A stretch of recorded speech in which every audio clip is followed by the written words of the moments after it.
most people have seen those nature documentaries where all the male birds, for example, gather in one spot and they tough it out to see who's going to be the last one left. And all the women are watching. Yeah, all the women, the female birds are watching from the sidelines, picking and choosing. The whole of life, human life, is a bit like that for males. What car you drive, what job you have, etc. Is that what you're suggesting? Yeah, everything we do is ramification of that at some remove.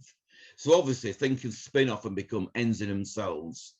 But as I've argued in an early paper in 2010, I think, about culture being part of biology as well. If you think about it, everything that spins off from this doesn't actually really spin off. That is, it doesn't spin off at a tangent. The only reason that things like our facility to have culture, the only reason that evolved in the first place is that it functions to feedback, to fine tune and reinforce the very biology that gave rise to it. So far from undermining our biology, in actual fact, we become more and more efficient in our biology as we become more complicated, including our social systems and culture. So the idea that you can come up with politics like feminism somehow, which can deny biology and construct human society as if from a blank slate anew is particular nonsense. Coming back to this idea of male competition then, to be male is to exist in various forms of hierarchies in a way that females don't. Why do men compete with each other so fiercely to form hierarchies? It starts even as toddlers, doesn't it? 2-year-old, 3-year-old boys know this. Yeah, it does. And of course, the problem that's not been researched, I'm about to do a review paper on this. My first ever review paper was about dominance hierarchies and needs updating. And there's more research done now on not just dominance hierarchy, but what we call prestige hierarchy and how these are different facets. There seem to be of the same thing, but it is all pervasive. And as I say, I've already answered this question really about the genetic filter. Yeah. But of course, it's not the only aspect of male sociality. I mean, if you look at social psychology experimentation into the sense of in-grouping, our sense of what group we belong to, we know that males have no same-sex preference at all for in-group partner, whereas women have a 4- to 5-fold same-sex preference. Now, if you think about males, we're not just in our male exclusive dominance hierarchy. We also function in our natal, or what do you like to, our whole group, which includes women and children, which we're obliged to defend, as any Ukrainian will certainly better tell you at the moment. And so males do have this identification with the natal or subsequently symbolic group, like your university U group or your employer or whatever. So which is over and above, and I'm quite interested in the relation of the psychology of that and sociality of that to straight male dominance hierarchy. And there are some questions still to be answered in that, and it's subject of a forthcoming paper I'm doing. So what you mean by that idea about in-group preference is that men are more likely to identify with whole communities or even symbolic communities or nations. Is that correct? That's right. I mean, if you're going to look at, say, primitive, in inverted commas, so societies such as African remnants of hunter-gatherer societies, and you'll see that obviously they have initiation ceremonies, and some males fail that. You can effectively end up as an adult child, if you like. So you're not excluded from the community, but you're not part of the male hierarchy. You're not really an adult member of the community. So even those are still included. It's quite hard to be completely excluded if you're male from this grouping. Mm. Now, can females get excluded in the same way? Do they exist in a hierarchy?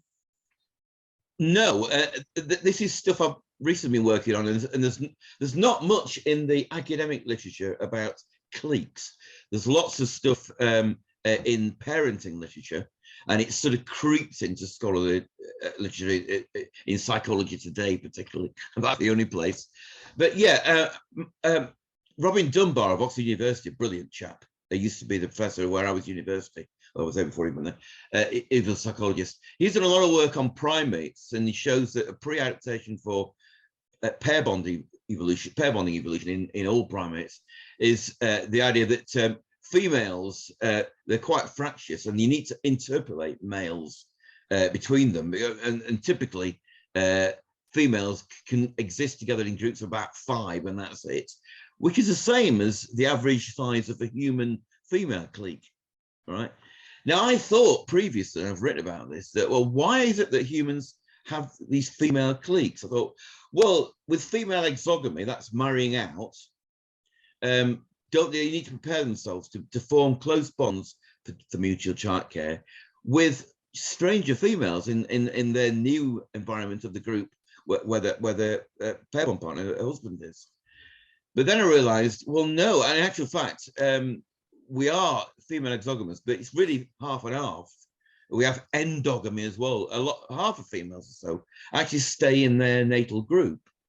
And, well, what is their objective within the natal group? Well, they're trying to pair off with if possible, the alpha male or another high-ranking male. And given you've got this pre-adaptation of these structures where you've got small numbers of females with interpolating single males, well, that's the basis of how we can then get a harem, in a polygamous society. Now, of course, humans supposedly are not polygamous. We actually are. Richard Dawkins described it. Human society as clandestine polygamy. If you think about it, an alpha male in society, he's got all sorts of parallel pair bond partners, not just his official one. And so we have this situation. Females in our society are fiercely competitive, and so these cliques are really proto-harems. So the populace, the top female clique, they're the females who got together. They realize they are pretty high in fertility, in youth and beauty. If they group together with 3 or 4 other females similarly, they are best placed to actually become the harem of the alpha male. So that's what it's all about. And that's why it's such fierce competition to get into the top clique. And of course, it's very easy to get dumped out of the top clique if for some reason you're judged not to be up to the mark in terms of your fertility, then you're out and somebody else will be brought in. So this is why I would argue, and Joyce Benenson is the leading expert in the world on this. She's written a paper on this saying that, I forget the exact title, it's something that, the essence of female sociality is exclusion. It's an exclusionary principle. So whereas males essentially are inclusive, females essentially really are exclusive, quite contrary to the rhetoric we hear about male-female society today.